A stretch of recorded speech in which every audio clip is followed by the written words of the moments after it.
उठ खड़ा हुआ विरोध प्रदर्शन सत्ता बदलने पर आमादा है। ऐसे में अगर ईरान में वाकई तख्ता पलट हो जाता है तो इससे भारत पर सीधा असर पड़ने वाला है। फिलहाल भारत ईरान में हो रही घटनाओं को चुपचाप लेकिन चिंता के साथ देख रहा है। ऐसे में बड़ा सवाल यह है कि आखिर ईरान में अगर सत्ता परिवर्तन होता है तो इसका असर भारत पर कैसे पड़ेगा। इस खबर से जुड़ी पूरी जानकारी देखिए इस रिपोर्ट में।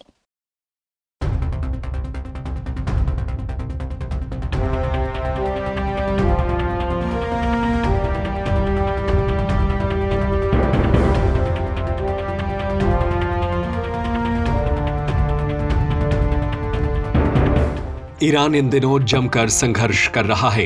इस्लामिक शासन अपने यहां पर आर्थिक तंगी और राजनीतिक थकान से उपजे विरोध प्रदर्शन को रोकने के लिए संघर्ष करता नजर आ रहा है। उधर अमेरिकी राष्ट्रपति डोनाल्ड ट्रंप बार बार वहां सैन्य कार्रवाई की धमकी दे रही हैं। ऐसे में भारत ध्यान से पूरे घटनाओं पर नजर रख रहा है। वजह एक नहीं कई है।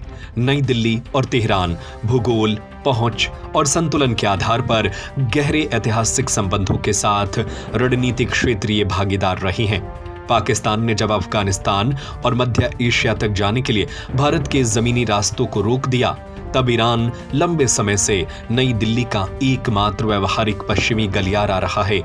तेहरान में बैठे शिया नेतृत्व ने भारत की सावधानी पूर्वक तय की गई पश्चिम एशिया नीति में एक स्थिर स्तंभ के रूप में काम किया है। उसने पाकिस्तान के प्रभाव को भी संतुलित किया।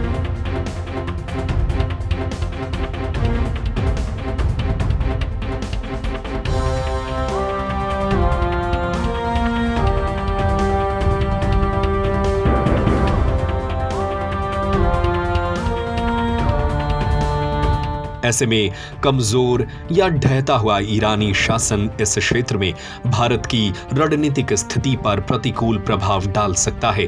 बांग्लादेश में हुए सत्ता परिवर्तन, पाकिस्तान से आती आतंकी चुनौतियां और चीन के क्षेत्रीय विस्तार की नापाक कोशिशें और डोनाल्ड ट्रंप के शासन में हर पल बदलती अमेरिकी नीतियां भारत के लिए चुनौतियां बढ़ती जा रही हैं। ऐसे में अगर ईरान का शासन अस्थिर होता है तो उससे भारत ईरान के बीच राजनयिक संबंध, व्यापार मार्गों और सुरक्षा समीकरण के बदलने की संभावना है।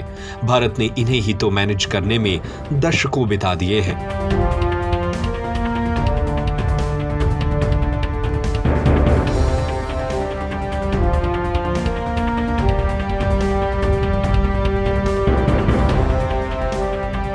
पाकिस्तान ने भारत को अफगानिस्तान और मध्य एशिया तक जमीन के रास्ते पहुंचने से वंचित कर दिया। ऐसे में ईरान पश्चिम की ओर कनेक्टिविटी के लिए भारत के भरोसेमंद जमीनी पुल के रूप में उभरा है। भारत की रणनीति के मूल में ईरान का चाबहार बंदरगाह है, जिसे नई दिल्ली को ईरानी तट तक सीधी पहुंच प्रदान करने के लिए डिजाइन किया गया, जो पाकिस्तान को बाईपास करते हुए भारत को भूमि और रेल नेटवर्क के माध्यम से मध्य एशिया से जोड़ता है।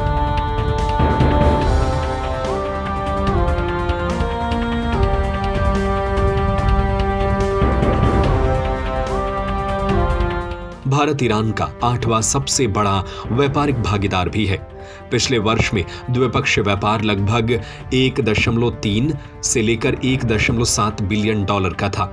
नई दिल्ली ने चाबहार और इससे जुड़ी कई परियोजनाओं में 1 बिलियन डॉलर से अधिक का निवेश भी किया है। अमेरिकी प्रतिबंधों का पालन करने के लिए दिल्ली ने पहले ही परियोजना के कुछ हिस्सों में देरी कर दी है या उनमें बदलाव कर दिया है। ईरान के शासन में कोई भी बदलाव इन निवेशों को प्रभावित कर सकता है, जिसका सीधा असर भारत के पैसों पर पड़ेगा।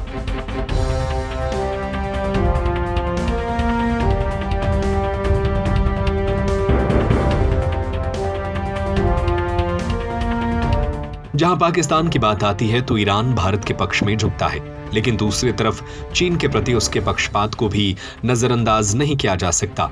बीजिंग और तेहरान ने 2021 में 25वें वार्षिक रणनीतिक सहयोग समझौते पर हस्ताक्षर किए और इसका प्रभाव व्यापार मैट्रिक्स पर भी देखा जा सकता है। 2025 में चीन ईरान का सबसे बड़ा व्यापार भागीदार था। 14.5 बिलियन डॉलर से अधिक मूल्य का ईरानी सामान चीन जा रहा था।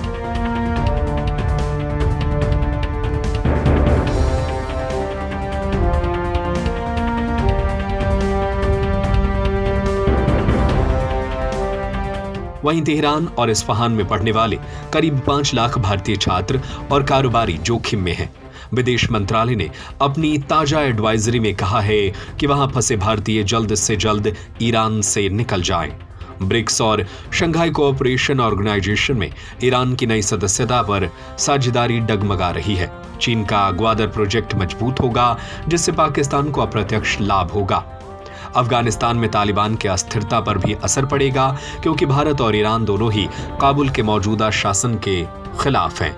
ऐसे में अगर कुछ भी होता है ईरान में सत्ता परिवर्तन, तो इसका सीधा असर नई दिल्ली पर पड़ेगा। इस खबर पर आपकी क्या राय है? हमें अपनी राय नीचे कमेंट बॉक्स में जरूर बताएं।